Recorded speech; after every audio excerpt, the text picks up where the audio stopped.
Welcome to वाइसीज।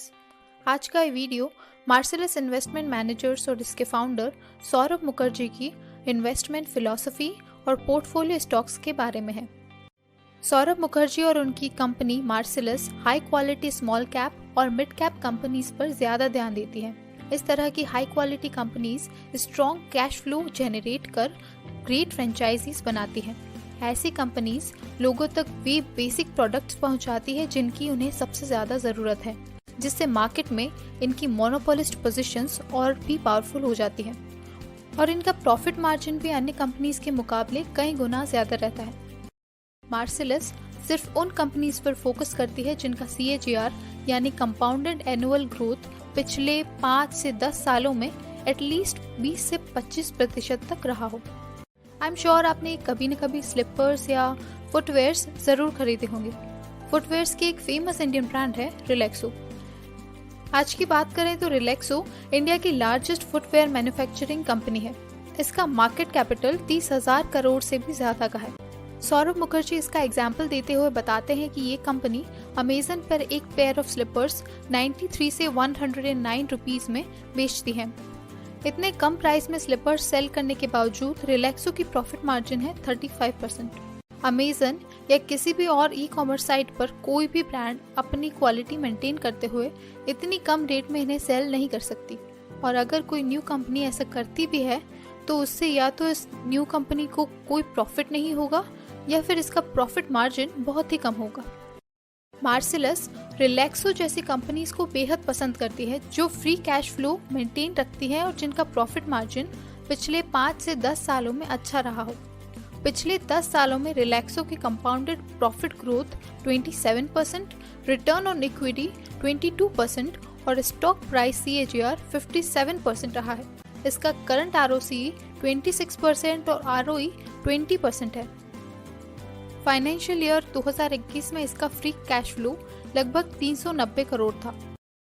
Marcellus consistent compounders PMS ऐसी ही companies पर invest करना पसंद करती है जो इन्हें लंबे समय तक कंसिस्टेंट गुड प्रॉफिट दे सके। मार्सेलस इन्वेस्टमेंट से पहले इसके 10 से 15 सालों की परफॉर्मेंस मॉनिटर करती है, जैसे कि कंपनी क्या करती है और उसके अकाउंट्स क्लीन है या नहीं। ये सिर्फ मार्केट लीडर्स पर ही ध्यान देते हैं, यानी ऐसी कंपनीज जो अपने सेक्टर में मोनोपोलिस्ट्स हो।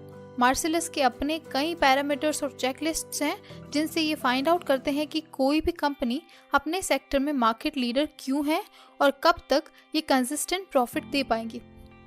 सौरभ मुखर्जी और उनकी टीम ने मिलकर 3 मेन फिल्टर्स तैयार किए हैं: clean accounts, capital allocation and competitive advantage. पहला है क्लीन अकाउंट्स। इसमें ये अपने क्वांटिटेटिव फ्रेमवर्क्स का इस्तेमाल करते हैं, यानी मार्सेलस की रिसर्च टीम के पैरामीटर्स, जिनमें करीब 80% कंपनीज ऐसी होती हैं जिनके अकाउंट्स क्लीन नहीं होते, जैसे कि डेटा का मैनिपुलेशन करना या फिर ऑडिटर्स पर ज्यादा इन्वेस्ट करना। दूसरा है कैपिटल एलोकेशन, यानी ऐसी कंपनीज को ढूंढकर उनमें इन्वेस्ट करना जो free great cash flow generate करती है और फिर उन्हें री इन्वेस्ट कर बिजनेस ग्रो करती है। तीसरा है कॉम्पिटिटिव एडवांटेज। इसमें मार्सेलस की investment team in depth primary research कर ऐसी कंपनीज को ढूंढकर पोर्टफोलियो तैयार करती है जिनके पास डीप कॉम्पिटिटिव मोड्स हो, यानी ऐसे कुछ फैक्टर्स हो जिससे वे दूसरी कंपनीज के कंपैरिजन में फायदे में रहती हो। अब आप जानना चाहेंगे कि ऐसी कौन सी कंपनीज हैं जिनमें मार्सेलस अपने क्लाइंट्स की मनी इन्वेस्ट करती है। ये हम आपको आगे वीडियो में बताएंगे। इससे पहले जान लेते हैं इनका इन्वेस्ट करने का तरीका क्या है। मार्सेलस के 4 पोर्टफोलियोज हैं: consistent compounders PMS, rising giants PMS, little champs PMS and king of capital PMS। आज के इस वीडियो में हम Marcellus consistent compounders PMS stock, इसमें लिस्टेड कंपनीज, मार्केट कैप, उनके पिछले 10 इयर्स के CAGR और ROE के बारे में बात करेंगे। ये एक कॉन्सेंट्रेटेड पोर्टफोलियो है जिसमें हेविली मोटेड कंपनीज होती हैं। कंसिस्टेंट कंपाउंडर्स का पोर्टफोलियो बनाते वक्त मार्सेलस टीम 2 चीजें ध्यान में रखती है। पहली स्टेप होती है फिल्टर करना। अलग अलग पैरामीटर्स के थ्रू फिल्टर करने के बाद 25 से 30 इन्वेस्ट करने लायक स्टॉक्स डिसाइड होते हैं। दूसरा स्टेप है इन कंपनीज के बारे में इन डेप्थ रिसर्च करना। जिसके बाद सस्टेनेबल कॉम्पिटिटिव मोड्स वाले 10 से 15 स्टॉक्स का पोर्टफोलियो तैयार होता है। ये वे कंपनीज होती हैं जो लंबे समय तक हेल्दी कंपाउंडेड अर्निंग्स ग्रोथ दे पाती है। इनकी रेवेन्यू ग्रोथ डबल डिजिट होती है और मार्सेलस कंसिस्टेंटली रीअश्योर करती है कि इनका return on capital cost of capital से ज़्यादा होना चाहिए ताकि इनके क्लाइंट्स को ज़्यादा से ज़्यादा फायदा हो। फिर इनमें ज़्यादा बदलाव किए बिना इन्हें होल्ड करके रखते हैं। लंबे समय तक स्टॉक्स को होल्ड करके रखने पर पावर ऑफ कंपाउंडिंग पिक्चर में आती है, जिससे कंसिस्टेंट कंपाउंडिंग का पोर्टफोलियो विनिंग स्टॉक से डोमिनेट हो जाता है। लेकिन अब सवाल यह है कि इन्हें फिल्टर करने के क्या तरीके हैं। इस बारे में वीडियो के एंड में बात करी गई है। इससे पहले मार्सेलस कंसिस्टेंट कंपाउंडर्स पीएमएस में लिस्टेड कंपनीज की स्टॉक्स देख लेते हैं।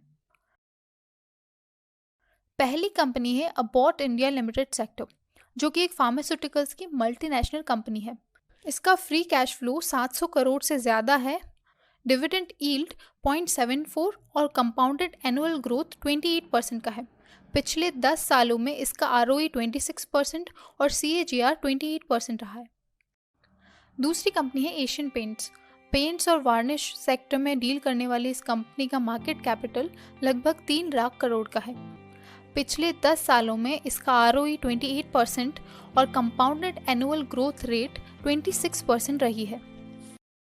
अगली कंपनी की बात करें तो ये है पेंट्स और वार्निश सेक्टर की ही एक company Berger paints India limited. इस कंपनी ने एक healthy dividend pay out maintain किया हुआ है 35% का। वहीं फाइनेंशियल ईयर 2021 में इसका फ्री कैश फ्लो 600 करोड़ से ज़्यादा का है। पिछले 10 सालों में इसका आरओई 24% और CAGR 36% रहा है। अगली कंपनी की बात करें तो ये इंडियन फार्मास्यूटिकल्स कंपनी है जो बल्क ड्रग्स मैन्युफैक्चर करती है, डिविस लेबोरेटरीज लिमिटेड। इस कंपनी ने एक healthy dividend pay out maintain किया हुआ है लगभग 30% का। इसकी मीडियन सेल्स ग्रोथ पिछले 10 सालों में 18% तक रही है। वहीं इसका फ्री कैश फ्लो 1000 करोड़ से ज़्यादा का है। पिछले 10 सालों में इसका आरओई 23% और CAGR 26% रहा है। अगली कंपनी है नेस्ले इंडिया लिमिटेड, यानी मैगी और किटकैट बनाने वाली फूड प्रोसेसिंग कंपनी, जो कि असल में एक स्विट्जरलैंड बेस्ड MNC है। फाइनेंशियल ईयर 2020 में इसका फ्री कैश फ्लो लगभग 2000 करोड़ का रहा था। पिछले 10 सालों में इसका आरओई 53% और CAGR 16% रहा है। अगली है जॉकी की manufacturing company page industries. Readymade garments and apparels बनाने वाली इस टेक्सटाइल इंडस्ट्री ने 77% का healthy dividend pay out maintain किया हुआ है। पिछले साल इसका फ्री कैश फ्लो 680 करोड़ का रहा था। पिछले 10 सालों में इसका आरओई 47% और CAGR 32% रहा है। अगली कंपनी है पिडिलाइट, केमिकल सेक्टर की इंडस्ट्री जो फेविकोल, फेविक्विक जैसे प्रोडक्ट्स और ब्रांड्स बनाती हैं। पिडिलाइट इंडस्ट्रीज इंडिया में एडेसिव सीलेंट्स और कंस्ट्रक्शन केमिकल्स का लीडिंग मैन्युफैक्चरर है। वहीं पिछले 10 सालों में इसका आरओई 26% और CAGR 34% रहा है। अगली कंपनी जिसके स्टॉक्स को मार्सेलस ने अपने कंसिस्टेंट कंपाउंडर्स पोर्टफोलियो में इंक्लूड किया है वो है टाइटन। ये कंपनी डायमंड्स, जेम्स और ज्वेलरी सेक्टर में डील करती है। इसका फ्री कैश फ्लो लगभग 4000 करोड़ का है। वहीं पिछले 10 सालों में इसका आरओई 24% और CAGR 28% रहा है। नेक्स्ट है doctor Lal PathLabs. It is dealing in health care sector and is an almost debt free company. पिछले 10 सालों में इसकी मीडियन सेल्स ग्रोथ 18% रही है और पिछले 10 सालों में इसका आरओई 26% रहा है। ये डायग्नोस्टिक सर्विसेज में इंडिया की leading consumer health care brand है। कंसिस्टेंट कंपाउंडर्स में 10वां स्टॉक है रिलैक्सो फुटवेयर्स लिमिटेड का, इंडिया की लार्जेस्ट फुटवेयर मैन्युफैक्चरिंग कंपनी, जिसके बारे में आप वीडियो में पहले भी डिस्कस कर चुके हैं। अब देख लेते हैं मार्सेलस का फिल्टर करने के तरीके। मार्सेलस के 3 तरीके हैं स्टॉक्स को फिल्टर कर पोर्टफोलियो तैयार करने के। पहला है पोर्टफोलियो कॉन्सेंट्रेशन, यानी 12 से 15 हाई क्वालिटी स्टॉक्स आइडेंटिफाई करके उनमें इन्वेस्ट करना। दूसरा है इन स्टॉक्स की स्ट्रेंथ की वजह आइडेंटिफाई करना और तीसरा इनके पास्ट में हुए किसी भी फ्लिप ऑफ को आइडेंटिफाई करना। जैसे कि 2018-19 में हाउसिंग फाइनेंस कंपनीज ने मार्सेलस टीम के फिल्टर बेस्ड क्राइटेरिया को क्लियर कर लिया था। लेकिन इनके fundamentals low cost money market funding और उस वक्त एक बढ़ते हुए रियल एस्टेट सेक्टर जैसे मैक्रो फिल्टर्स पर बेस्ड थे, जो कि शायद फ्यूचर में खुद ही सस्टेन ना रह पाए, जिस वजह से मार्सेलस ने इनमें से अधिकतर हाउसिंग फाइनेंस कंपनीज में इन्वेस्ट करना प्रेफर नहीं किया। हालांकि उनका हिस्टोरिकल ट्रैक रिकॉर्ड काफ़ी हेल्दी था, जैसे कि EU finance, Muthoot housing finance company limited और Indiabulls housing finance limited में कई शेयर होल्डर्स हैं, लेकिन मार्सेलस ने अपने क्लाइंट्स की मनी को सिर्फ HDFC में इन्वेस्ट किया हुआ है, जो कि हाउसिंग के लिए जानी जाती है। अब तीसरे पॉइंट पर आते हैं, identifying one of blips in historical fundamentals, यानी ऐसा कोई एपिसोड ढूंढना जब कंपनी को कुछ समय के लिए भारी नुकसान उठाना पड़ा हो, लेकिन वो कंपनी इवेंचुअली इससे रिकवर कर गई। जैसे कि नेस्ले इंडिया का मैगी एपिसोड, जिसकी वजह से फाइनेंशियल ईयर 2015 में नेस्ले इंडिया की ओवरऑल रेवेन्यू ग्रोथ 10% तक गिर गई। ऐसा ही कुछ हुआ फाइनेंशियल ईयर 17 में एशियन पेंट्स के साथ। 2017 में क्रूड ऑयल के दाम घटकर $30 पर बैरल हो गए, जिससे एशियन पेंट्स को अपने प्रोडक्ट के दाम 6% तक घटाने पड़े। क्रूड ऑयल प्राइस ड्रॉप और प्रोडक्ट प्राइस कट की वजह से फाइनेंशियल ईयर 17 में एशियन पेंट्स की revenue growth 10% year over year तक गिर गई थी, लेकिन इवेंचुअली इन दोनों कंपनीज से इससे रिकवर होकर खुद को दोबारा प्रॉफिटेबल बना दिया। तो सौरभ मुखर्जी और उनकी मार्सेलस की टीम के हिसाब से पोर्टफोलियो बनाते वक्त फिल्टर कर फंडामेंटल्स को चेक करने के बाद इन कंपनीज को मैन्युअली चेक करना भी बेहद ज़रूरी होता है। इससे इन कंपनीज के स्टॉक्स के ब्लिप्स और इंडिविजुअल केस परफॉर्मेंस को ध्यान में रख कर ही इन्हें कंसिस्टेंट कंपाउंडर्स के पोर्टफोलियो में शामिल किया जाता है। अगर आपको ये वीडियो अच्छी लगी तो हमें कमेंट कर ज़रूर बताएं और मार्सेलस इन्वेस्टमेंट मैनेजर्स के बारे में बनाई गई हमारी अगली वीडियो ज़रूर देखें। अगली वीडियो में हमने Marcellus rising giants PMS portfolio के स्टॉक्स के बारे में बताया है। Thank you.